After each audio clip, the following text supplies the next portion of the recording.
faithfully conveying value and interpreting great books worldwide. Hello, this is Sally's Book Talk. Today, I'm interpreting the book Excellent Sheep for you.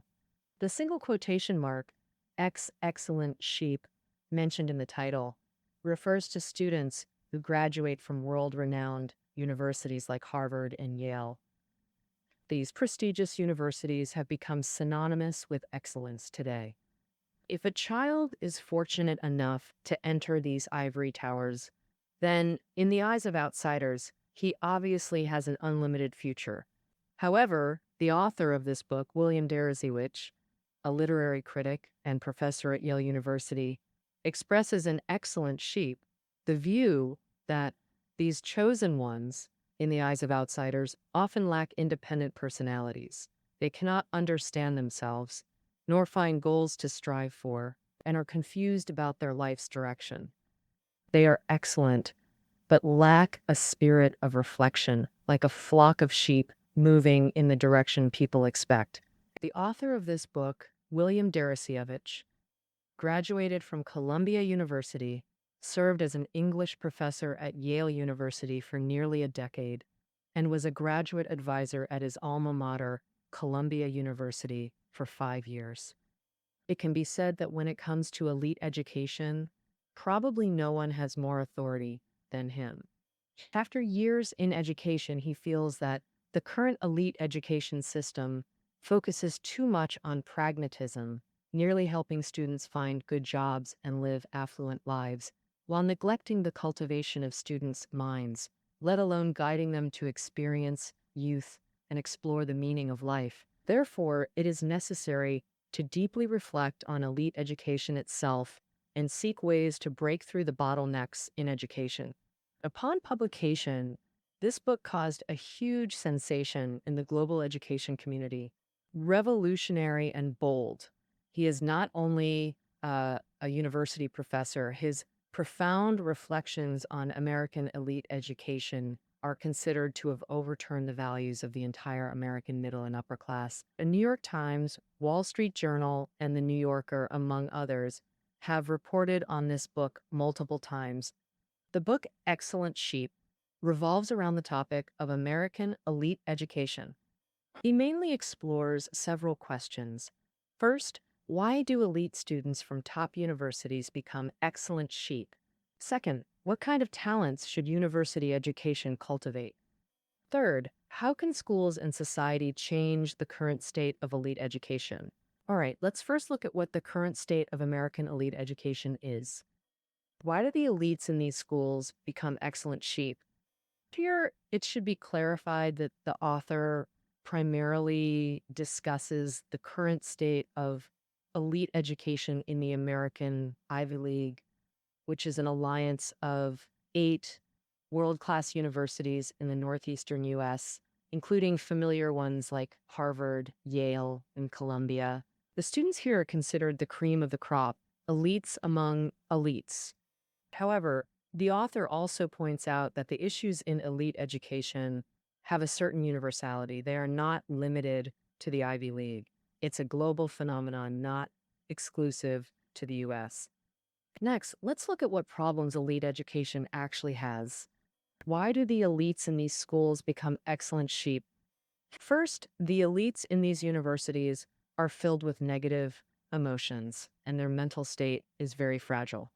A survey report on campus crises released by the American Psychological Association indicates that nearly half of college students feel hopeless about life.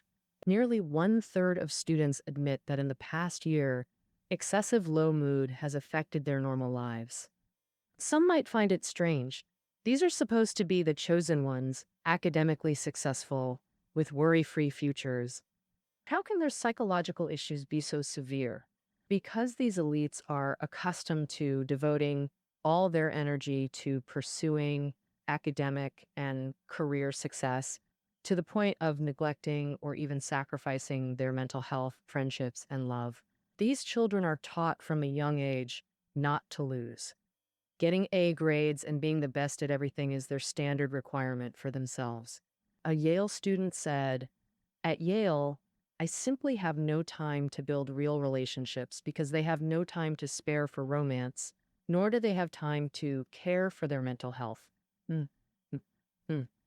More and more students are choosing antidepressant medications to combat anxiety and difficulties because they don't know how to channel negative emotions and stress. But due to their elite status, they don't want outsiders to see their vulnerability, so they desperately pretend. The author uses the metaphor of the Stanford duck syndrome, a term popular at Stanford University, meaning a duck that appears to float leisurely on the surface. In reality, underwater, its feet are struggling frantically in loneliness. Secondly, these elite students are very afraid of setbacks. They always operate within safe boundaries and go with the flow.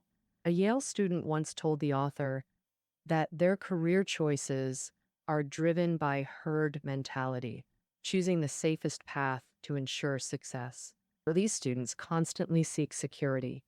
Their greatest fear is failure because their inner selves are fragile and even minor setbacks cause intense self-doubt. So, to these elites, what everyone pursues must be good and unquestionable. Harry Lewis, former dean of Harvard College, noted that students generally avoid courses where they might not get top grades. They fear failure, preferring to stay in familiar zones to avoid mistakes. Although they might desire self-expression, their need for security makes these chosen ones afraid to take risks. They often waver between clinging to the status quo and daring to innovate, leading to confusion and helplessness about the future. Third, elite students lack independent thinking skills, and their parents bear undeniable responsibility for this. The author identifies two types of parents in the book. The first are helicopter parents. Many elite students' parents are Ivy League graduates, so they insist their children must attend Yale or Harvard. Hmm? These parents dictate their children's education and lives entirely, turning the kids into machines to fulfill parental missions. The book recounts a story. A teacher in Winchester was reading The Catcher in the Rye in class, and a boy cried during the discussion. That evening, the teacher got a call from the boy's mother, who said firmly, "Don't brainwash my son. He no longer wants to be a stockbroker." The other type is overindulgent parents who overprotect their children and prevent them from taking any risks. Children from such families often pretend to be perfect to avoid disappointing their parents. In reality, they can't handle setbacks. As the book says, on the left is arrogance, on the right is inferiority.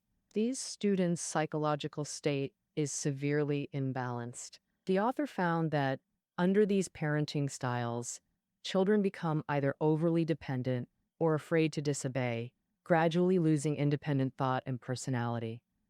Even after entering elite schools, they struggle to form a clear plan for the future. More frighteningly, they don't realize their lives are controlled by others, even taking it for granted as their own destiny. The author notes that the so-called self-awareness these students develop mostly caters to parental expectations. To avoid worrying their parents, they rarely try new things because attempting means potential failure. Thus, they become slick, worldly, and conventional while their true inner thoughts or value remain unrealized. Finally, influenced by their schools, elite students become highly utilitarian. At prestigious schools like Harvard and Yale, many students come from influential, wealthy families. Many enter these elite institutions through so-called sponsorship fees. But, for example, billionaire Robert Bass joined Stanford's board in 1989 and donated over $10 million annually for several years. 9 years later, Robert's eldest daughter, Margaret, applied to Stanford. 9 other students from her high school also applied. Margaret's entrance exam score ranked second lowest among applicants, 140 points below Stanford's average, yet she was the only one admitted. Meanwhile, Universities increasingly prioritize ROI in education, even viewing humanities as wasteful. Science and engineering fields with commercial value receive greater emphasis because corporate sponsors fund such research and findings can be immediately commercialized, generating substantial profits for universities. In this utilitarian environment, students' educational goals become equally transactional. They view tuition as purchasing services, positioning themselves as consumers, with schools as suppliers that must deliver luxury dorms, sports facilities, high grades, smooth graduation, and job placements. Students no longer see universities as sacred spaces to discover life's meaning. The author observes law, medicine, finance, and consulting have become the hottest career paths for elite graduates. Schools also encourage students to enter these industries because, administrators clearly understand that once their graduates enter these prestigious fields, they'll likely repay their alma mater out of gratitude. It's a highly profitable business model. Hmm. Oh, probably no one would refuse. As Harry Lewis, former dean of Harvard College, said, universities have forgotten their greater educational duty to students' growth, helping them find themselves and their mission. All right, so at this point, we see these chosen ones are excellent in outsiders' eyes, but their hearts are fragile and lost. Lacking independent thought, they often yield to parental and external expectations, blindly pursuing utility.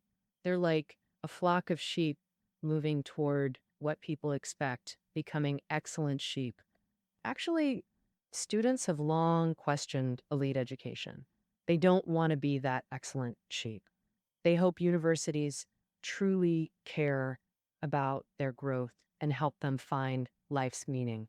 So, what exactly should proper university education look like? What kind of talents should it cultivate?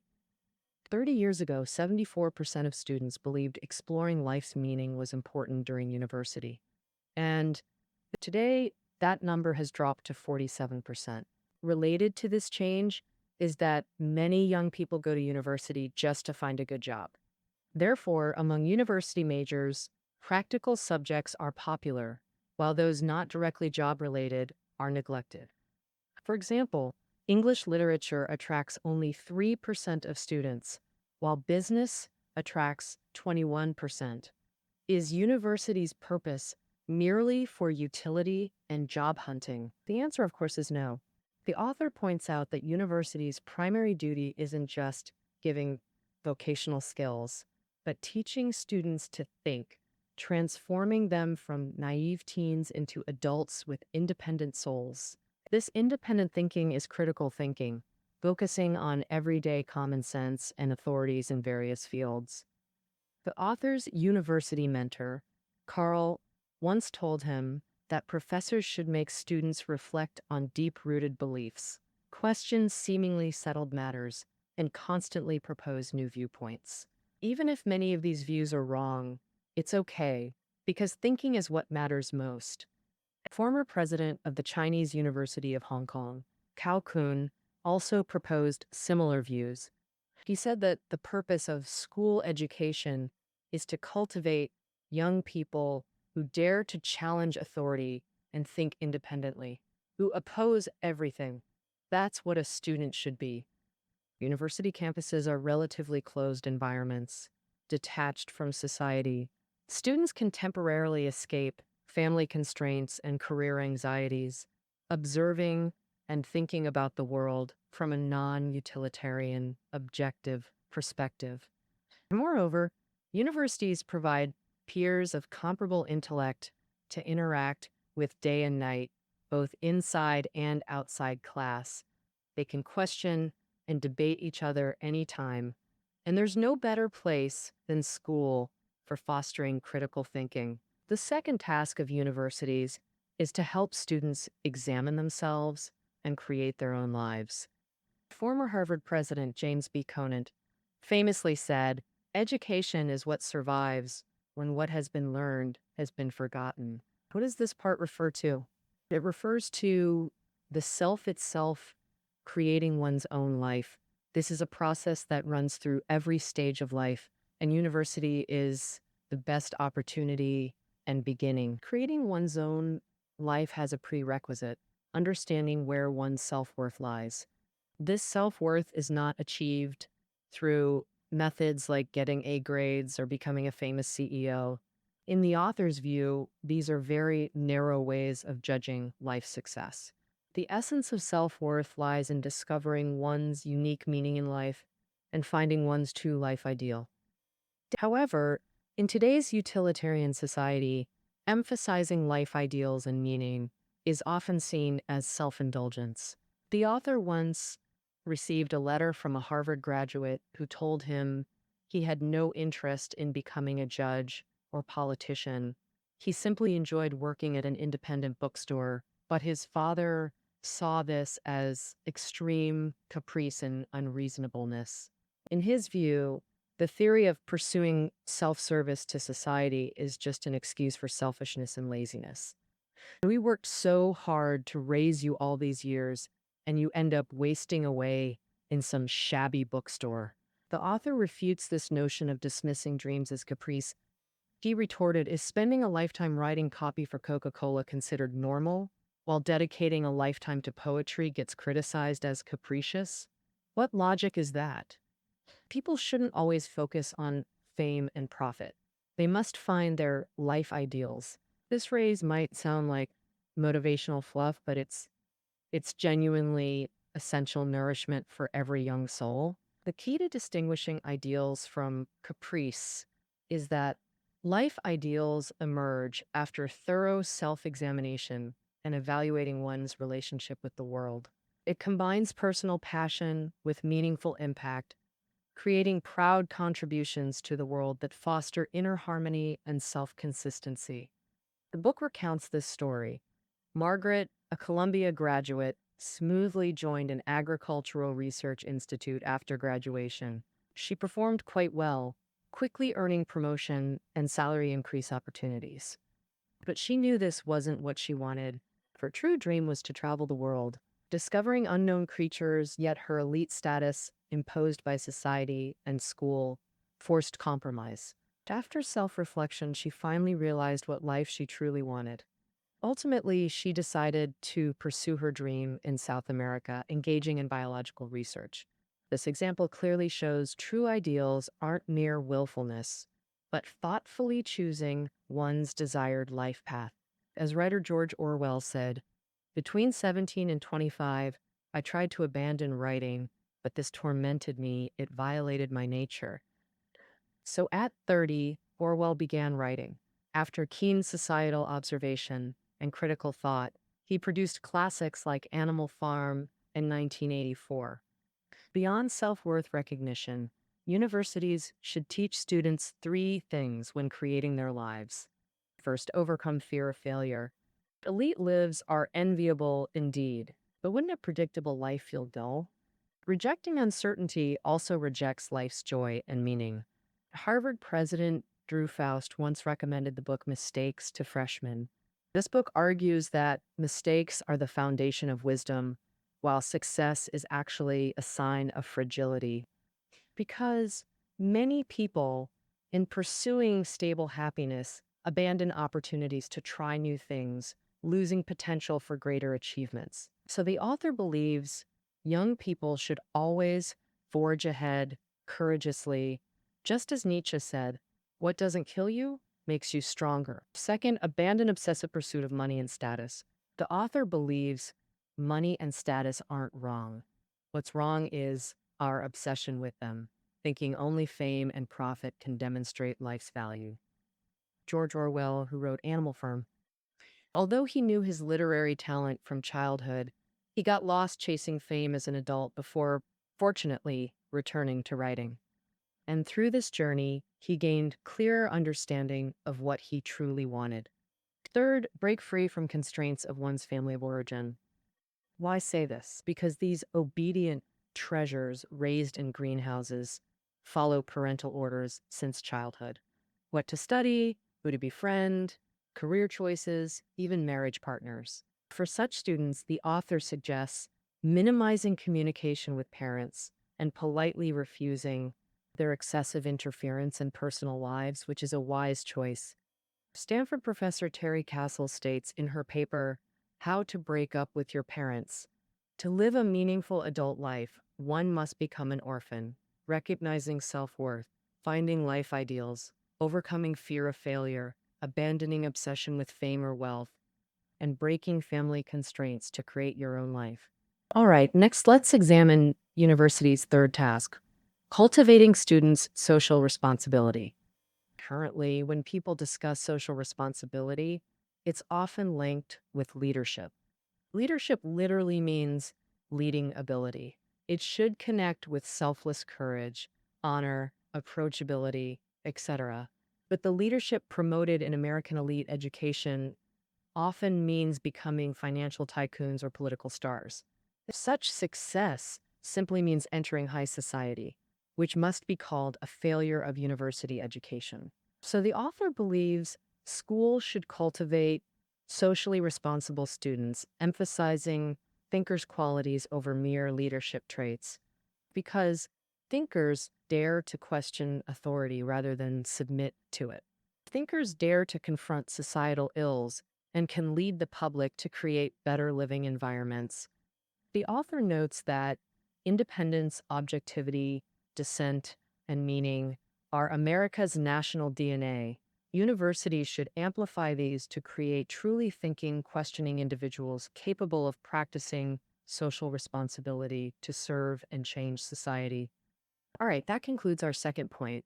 To summarize, university education should teach independent thinking, help students discover themselves, build their own lives, and maintain social responsibility. Having covered university education's tasks, let's address the third question: how to improve elite education to achieve these essential aspects. First, top Ivy League institutions must prioritize liberal arts education. Simply put, liberal arts education focuses on humanities like literature or arts, uses small classes, and encourages full teacher-student exchange. Its strength lies in deep observation and grasping essence. Wisdom from humanities transcends disciplines, enabling analogous thinking across situations. The author cites an example.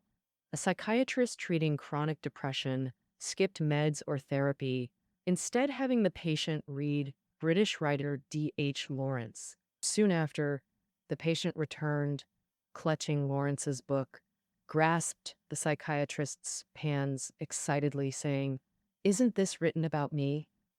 Through literature's power, the patient regained self-understanding and found courage to live. Yet most still worry about liberal arts due to employment concerns. Some walk, how could Aristotle help anyone find a job? This view is, of course, wrong. In a 318 company survey on graduate employment, 93% of employers believe thinking, communication, and problem-solving skills outweigh academic majors. Just as the author believes the advantages of vocational skills will gradually fade in the future, while the soft skills from liberal arts education ensure long-term personal development. A founder of an Australian consulting firm once said that people studying Shakespeare and Cezanne's paintings possess stronger thinking abilities to solve problems from innovative angles. This situation isn't an isolated case. In our globalized world, the value of talent cultivated through liberal arts education is universally acknowledged. The book The World is Flat states that future leaders will be those who create new industries and jobs, not those serving existing ones. This sufficiently shows that measuring education by employment and starting salaries is short-sighted and mistaken. The value of humanities education has been greatly overlooked. Implementing liberal arts education requires building deep emotional connections where students genuinely confide in professors, crucial for humanities learning. Socrates believed teacher-student relationships become eternal once formed. Regarding teaching methods, the author advocates breaking from traditional, I speak, you listen, passive models toward discussion-based open formats. He believes mentors' primary duty isn't lecturing, but listening, helping students confront true inner thoughts. No student would dislike such mentors, as described by a student of an oceanography professor. Studying marine ecology, I saw the universe's truth. Regrettably, the author finds excellent university teachers dwindling. Why? A key reason is professors prioritizing research over teaching. The main culprit is profit. Research outputs often directly convert to productivity, bringing companies huge profits when adopted, while schools and professors gain fame. U.S. News and World Report's annual rankings derive 15% from administrators' academic prestige evaluations, unrelated to teaching quality. The author's research shows teaching staff numbers decreasing yearly, with low salaries averaging around $3,000. Therefore, the author calls for renewed focus on teaching, treating it equally with research, and allocating more funding to educational work. Beyond promoting liberal arts education, elite education needs more radical transformation. Data shows that in 1985, students from top 25% U.S. households comprised 46% enrollments at 250 key universities. By 2006, this rose to 67%. This means middle or lower class students increasingly struggle to enter elite universities, with similar trends at China's top institutions. Statistics show rural students comprised only 16% of Beijing University's 2016 freshmen. Three combinations.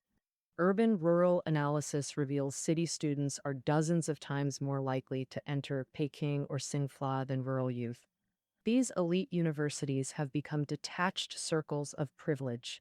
Students live in ivory towers, enjoying premium resources while feeling superior yet growing disconnected from reality.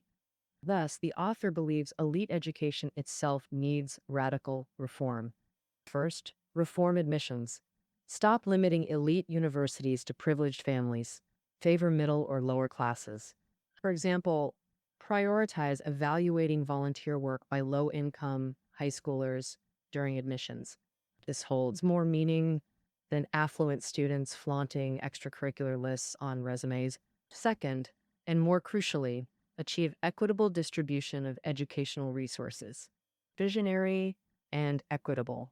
Redirect top faculty to ordinary universities, especially public ones, not just elite schools, ensuring non-elite students receive first-rate education. This isn't easy, requiring not just fund redistribution, but reshaping societal education values and class perceptions.